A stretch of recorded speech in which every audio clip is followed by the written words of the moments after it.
All right, here we go. Little reaction here post trade deadline 2023 for the New York Mets. This is the Hardline Sports Talk.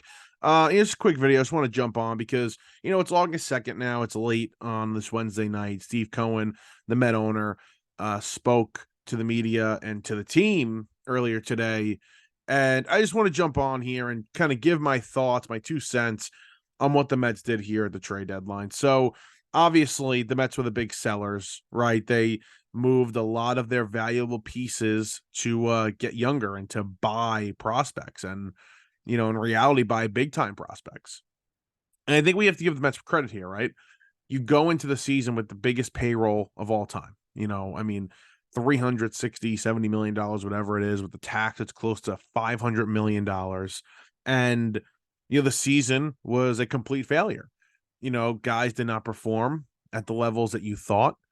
We could sit here and place blame on a lot of guys, but I don't really want to do that right now. I mean, Max Scherzer, who they were able to deal to Texas, I mean, he has got to be at the top of the list. But either way, the Mets are able to trade players away, eat a lot of the money, and they're able to build a farm system in which you can get excited for. Steve Cohen mentioned this when he was talking to the media today. One of the things he did say was he wanted to win a World Series within 3 to 5 years. But he also said he wanted to be the East Coast Dodgers.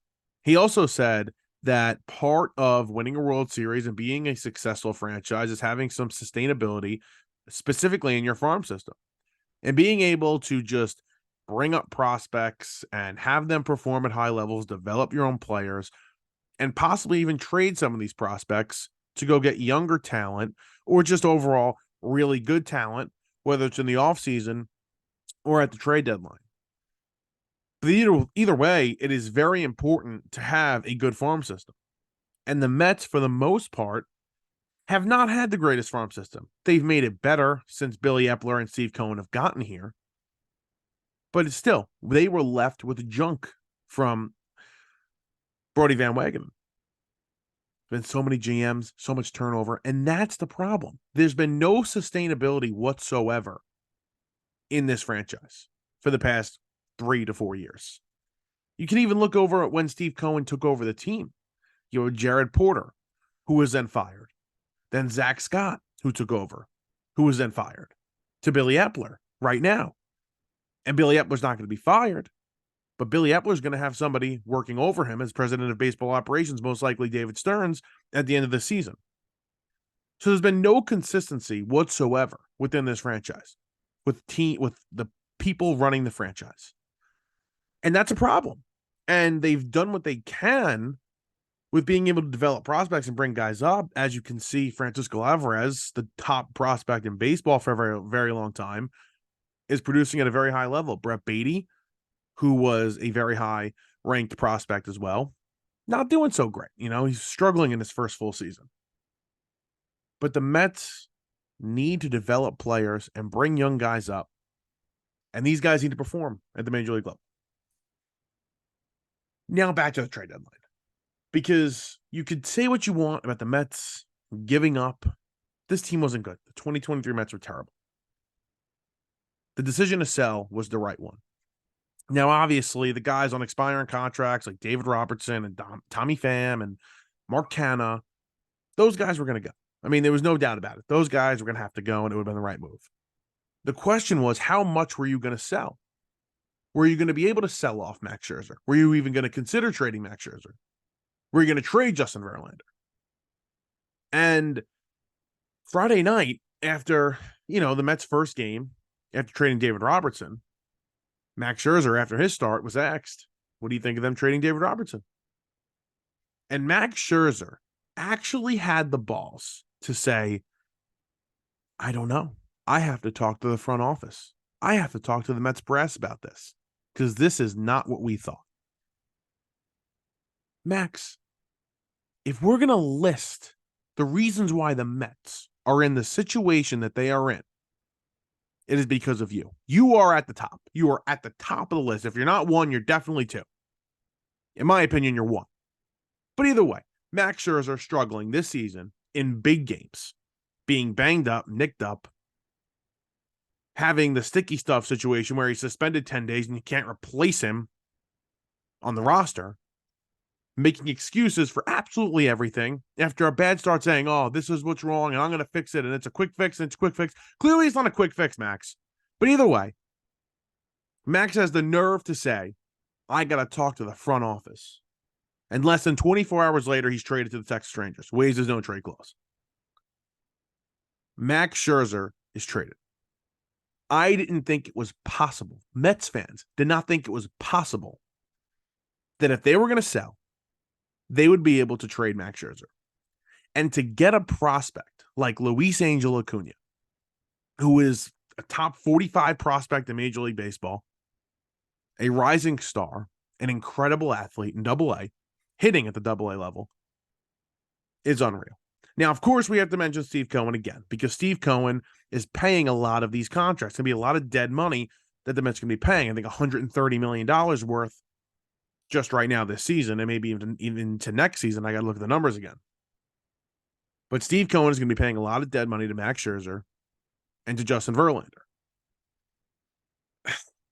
It is amazing what Steve Cohen has done, because Steve Cohen has bought a future. Steve Cohen has bought a farm system. And it's something we've really never seen before. He's able to pay down a lot of this contract, both contracts, to get a big-time prospect back. The Rangers, the Astros, they're thinking short-term, while Steve Cohen is thinking long-term. He's getting rid of these guys who, Verlander's performing, sure, but at the end of the day, they're aging. You're not going to win this season. 2024 doesn't look great, even if you keep these guys. Why not start developing this farm system now?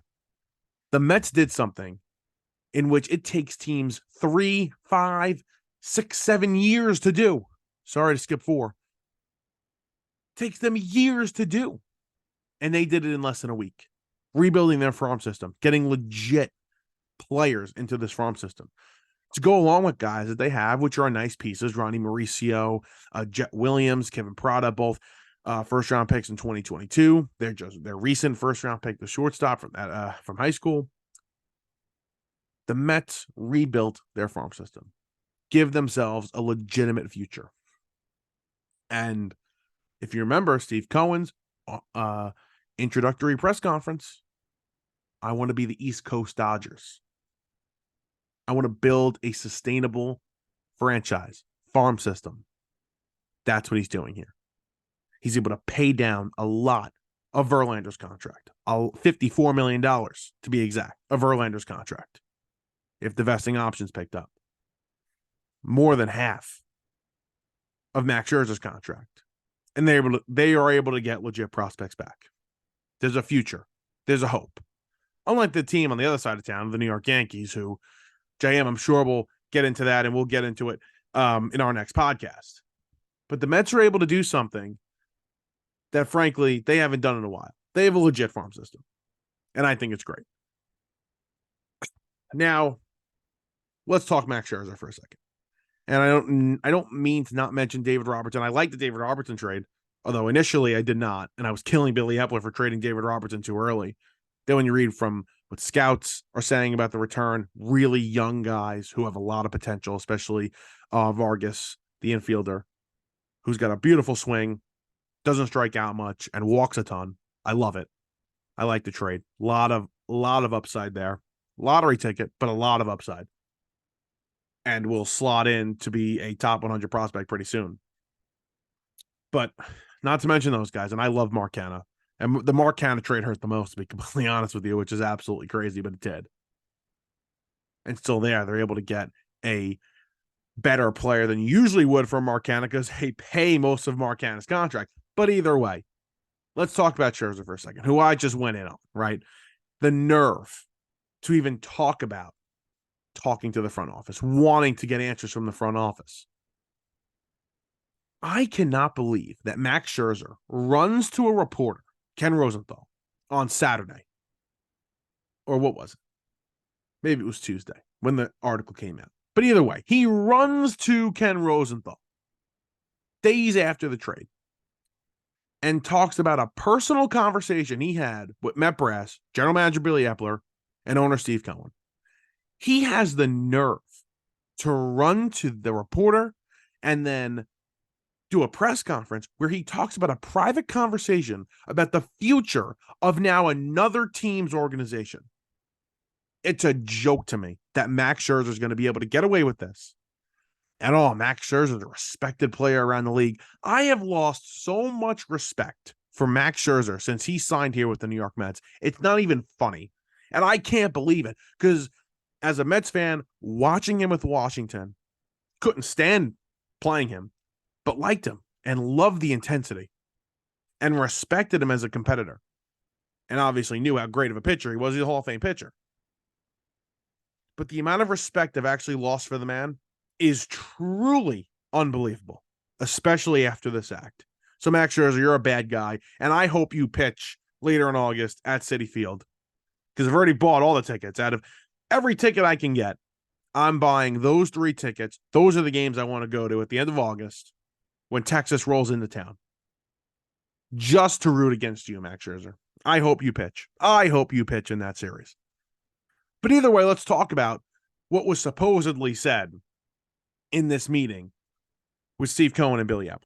Because Scherzer took it as the Mets aren't going to be competing in 2024. And what Billy Epler and Steve Cohen have said, and what they've told the current players on this team, was that, listen, we're not going to be spending $350 million on a payroll next season in 2024. But we're going to compete. We're going to spend money. Now, the Mets are going to bring up some prospects. They should be, at least, at the end of the year. The Ronnie Mauricios of the world, maybe a couple other guys. Nobody they traded for recently. But other prospects. They're going to get a look at these younger guys. And next season, they're really going to get a look at these guys. And the team's going to be younger. And an injection of youth is going to happen. They're going to need to fill holes in the starting rotation, 100%. And it's going to have to be done with free agency. And I don't think there's going to be any guys long-term they want to sign, but if there are, great. But otherwise, they're going to be plugging in holes in the bullpen and the starting rotation with 1-2-year contracts, and the rotation might not be that great. And you know what? The Mets might not be a World Series favorite next season. But with the core of guys that they have, and if they do get guys to eat innings and be better than the rotation they had this year for part of the year, the Mets are going to be competing for a wild card spot. And I don't see how anybody can say, oh, they're just punting the 2024 season. They might not be as great in 2024, but they're going to be competitive. They're not going to be World Series favorites, but they are going to be competitive in 2024. And Max Scherzer took those comments as, we're just skipping right over 24 and we might not even be competing until 26. That's such a lie. They told you. They told you what the plan was. But whatever. If that's the excuse you want to make, we're so happy Max Scherzer's out of town. It hurts. Believe me, every Met fan is not sitting here crying that Max Scherzer's gone. Now, Verlander's a different story. I know a lot of Met fans that wanted the Mets to keep Verlander. And frankly, I never saw it because I didn't think this team was going to be that great in 24, even if they had Scherzer and Verlander together. 2 aging pitchers, end of their careers. Not a great recipe for success here. So to be able to get rid of these guys, pay them a little bit less, and restock the farm, and inject some youth into this team for the 2024 season, as a Mets fan, I'm pumped. And I think the Mets and Steve Cohen and Billy Epler, who I have hated on and not liked a lot of his moves, credit to Billy Epler. And I'm not going to sit here and talk about the prospects that the Mets got, Drew Gilbert, the Crawford kid, and the other guy they got from the Astros.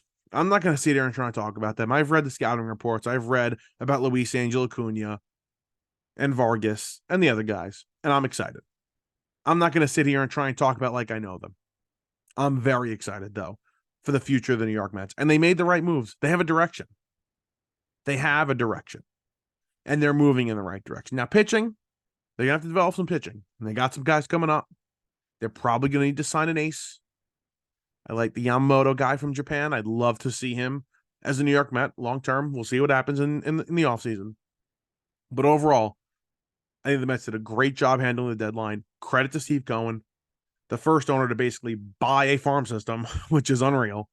But a great job by Cohen and a great job by Epler to move this team in the right direction going forward.